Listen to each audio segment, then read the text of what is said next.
I saw this thing that was a little bit disturbing, that now banks are saying, hey, you got hacked into, you lost your money, and we're not backing it. I had to reread that twice. Are you telling me that banks are saying we're not responsible for that? The next day, he closed down all his accounts. They restarted his accounts, all brand new logins, all brand new everything. Bam, he gets hit again, 2 days in a row with $5,000. Oh, wow.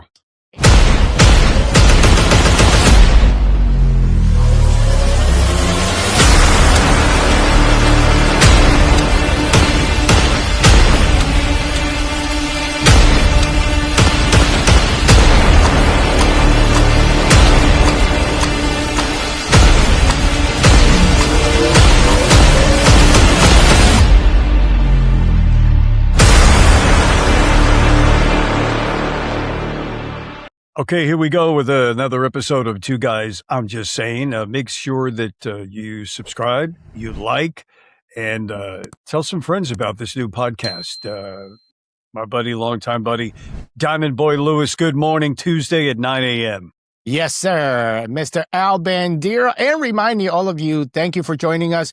Make sure you check out albandiero.com. You can see everything that Al is working on, all the reels, all the movies, all the projects that's going on. Thank you. And you'll see the movies that my wife and I are working on, as Diamond Boy Lewis said, and what we're developing, and my voiceover reels, everything is on there. And more people are getting into the culture, even if it's a regular basis or once in a while, of cigars. And Diamond Boy and his wife Carmen have a fantastic place in Florida, but you can go to their website, which is His and Her Cigars, and if I'm correct, they will ship it out anywhere to you, and they roll their own cigars, correct? Yes, anywhere in the United States. So I see online, you think you've seen everything, but we now know that's done, that these sites that many people make payments through online, there's many of them. If you owe me money, you send it to me. If I owe you money, I send it to you. I saw this thing that was a little bit disturbing, that now banks are saying, hey, you got hacked into, you lost your money, and we're not backing it. I had to reread that twice. Are you telling me that banks are saying we're not responsible for that?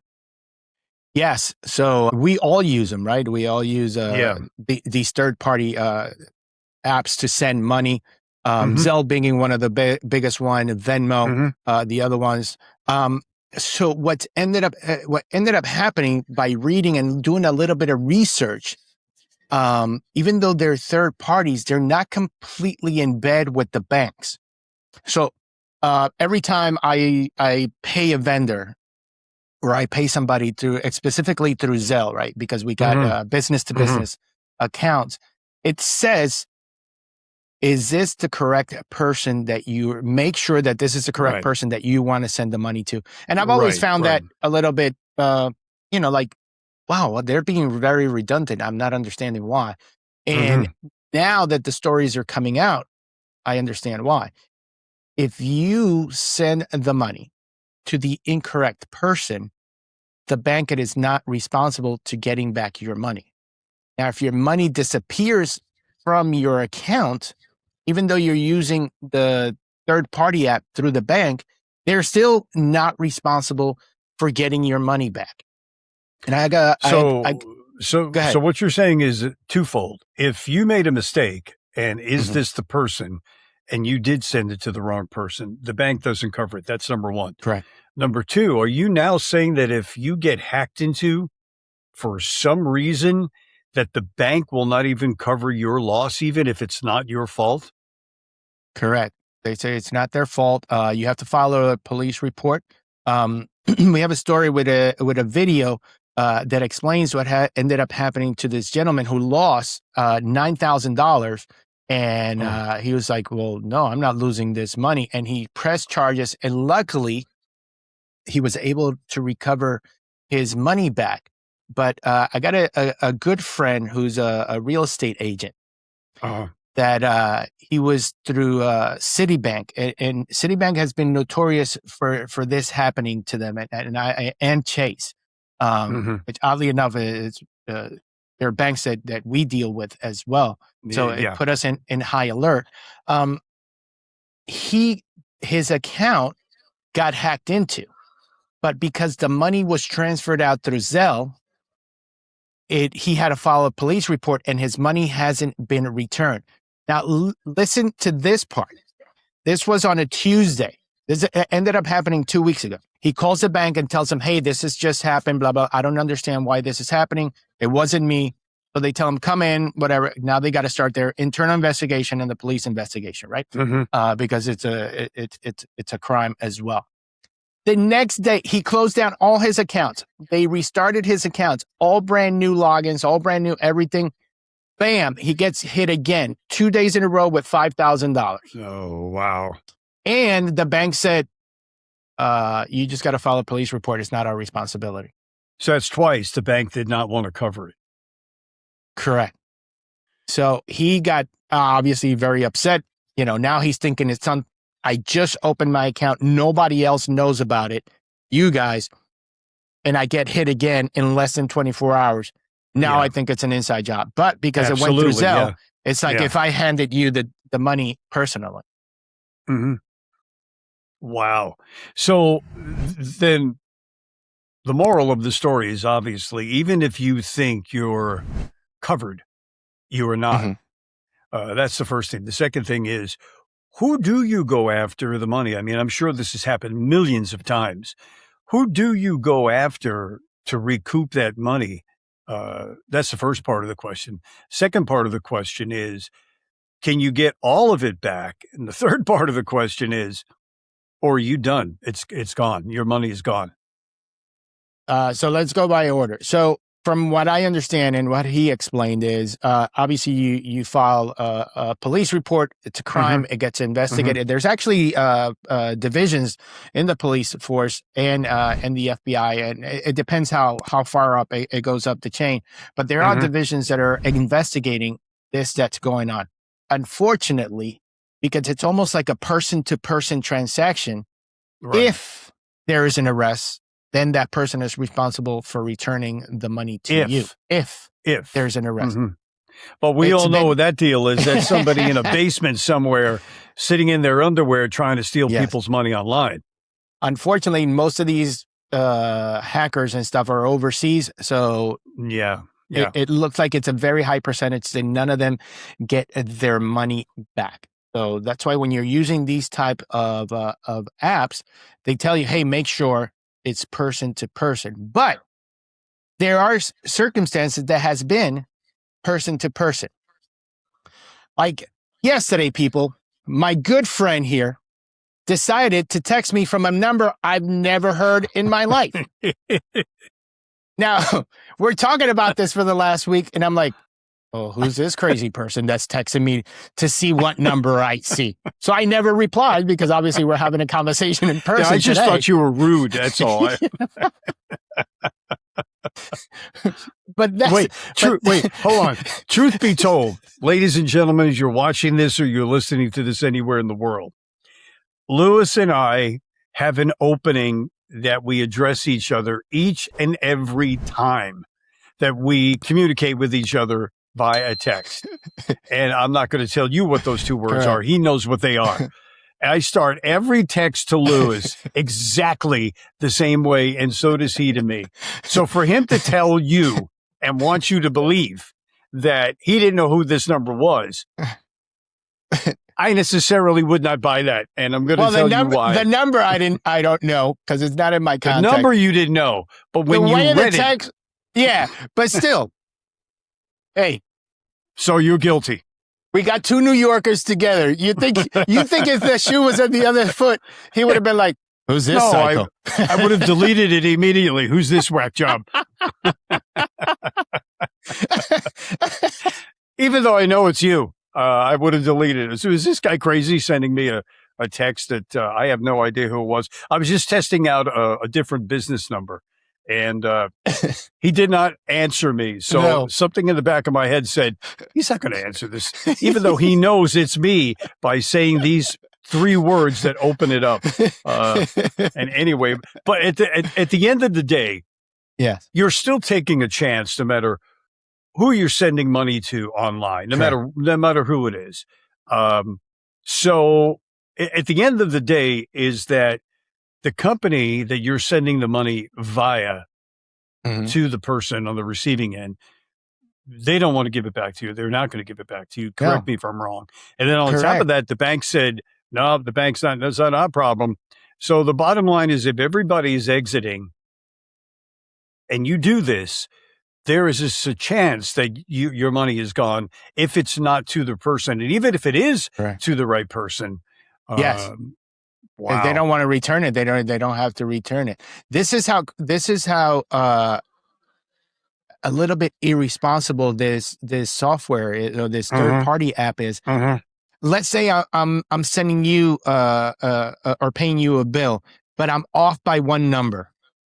And another person gets it, because this is part of the new scams, is be like, hey, I sent you this by mistake.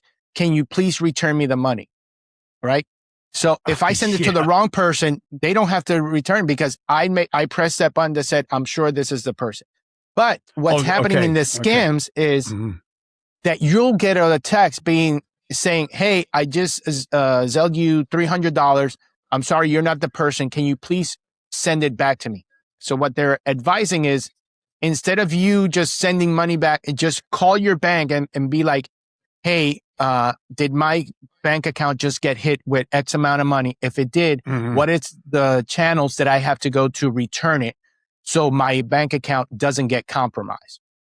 So they're advising that you go through your bank. Right. Okay. So I would assume, lightly assuming, that there are some banks that will help you versus other banks that just want to wipe their hands and say, no, that's not me. That's on you. Which, see, little things like that, to me, and everybody makes a mistake here and there.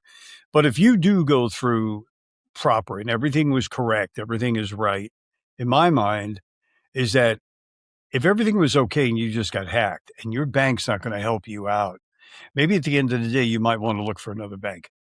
Because I agree. They're telling you that we're not going to help you in any way. It's on you. Sorry, file police report. Yes. Where my thing is, well, no, I'm banking with you because I trust you. And what are you doing for us, the customer? And I don't work on that one-way street anymore. And I haven't for a long time. This is a twofold. This is where I'm trusting you. And the bottom line is you have to come back and make sure that you cover me. And anybody that I do business with, a bank or whatever it is, if I don't get that type of reception, I'm gone. And I'm glad you bring that up, because so there's 2 things here. The bank incorporates Zelle into their website. Now, there's smaller banks that don't. Like when I was up in Pennsylvania, I was with a credit union, and I had to pay a bill to another person that was on the other side of the country. And I'm like, hey, I'm looking on the app and the website, I don't see Zelle. And they said, because Zelle is a third party and we can't cover if anything happens, you have to subscribe directly to them. So they wouldn't offer it in their end. But these bigger banks, it's already incorporated into their website. So I'm on your same level. It's like, all right, if you're giving me a service, it's because you're backing up this service. Now it's your responsibility if something like this happens. Yeah, because they're not doing that for free. The banks are making money on that. Yes. So they're going to make money by partnering up with these other companies that you could send your money through. But that's where we stop. As long as we make money and you lose your money, that's your problem. And, you're free to do whatever you want to do, wherever you're going to put your money. To me, it makes absolutely no sense if you're not going to back your customers in every way, especially once they check it out and everything was done correctly and someone just took your money. But at the end of the day, you said that this happened to your friend, and how much did he lose? $10,000 within a span of less than 48 hours. Now, did he ever recoup any of the money? No, he's in the process, because this happened literally less than 3 weeks ago. So he's in the process there in the investigation right now, but he's in direct contact with the detectives. Wow. So at this point, if you're watching us on YouTube or you're listening anywhere in the world, if you've ever had a problem like this, we absolutely want to know. Let us know at Two Guys. I'm just saying, I mean, these are problems, and I've said this over and over and over again. The more we move down the road in the future in technology, in my opinion, the negative side of that, the problems become bigger and bigger and bigger because there is no way electronically where we are in the world anymore, then you can 100% guarantee that something's not going to happen. Where Correct. as technology moves on, the problems also move on with the technology. So I would think just that it would be smart that you just mentioned about the credit union that you contacted said, no, we don't deal with them. So I would think there's the heads up, there's the flag. If they're telling you we don't deal with this company, maybe you should think about that. That Correct. They obviously don't want a problem, or they know that there is a problem, and they want to avoid it. But I think that people just get to a point where they get comfortable in the situation that they're in. But at the end of the day, like your friend losing $10,000, that it looks like he's not going to recoup. That's a hit. And I don't care how wealthy you are or not. That's a hit that you're not insured for. That's you might want to look and see what else is around. Yeah, it's an unfortunate situation, and he's still trying to recoup his money.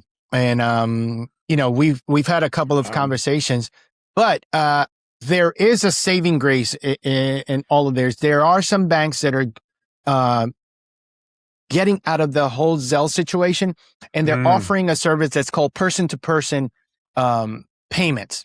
And so it's kind of like a bank transfer, right? Like when you have your own bank accounts and you move money between bank accounts. Yeah, you're wiring money. Yeah, you're wiring. Correct. So there's a newer bank down here in Florida, and just talking to one of the gentlemen yesterday. So the way that they work it is, let's say if I have to pay you a bill, I'll send you an Evite, or I can send you an invitation through text.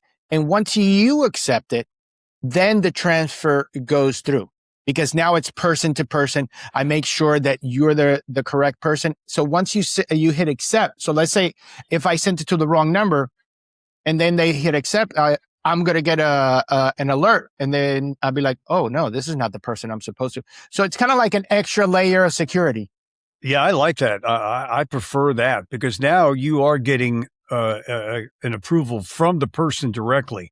It's not going through that. And I wonder, as that starts to grow and grow, if more banks are going to do that, or,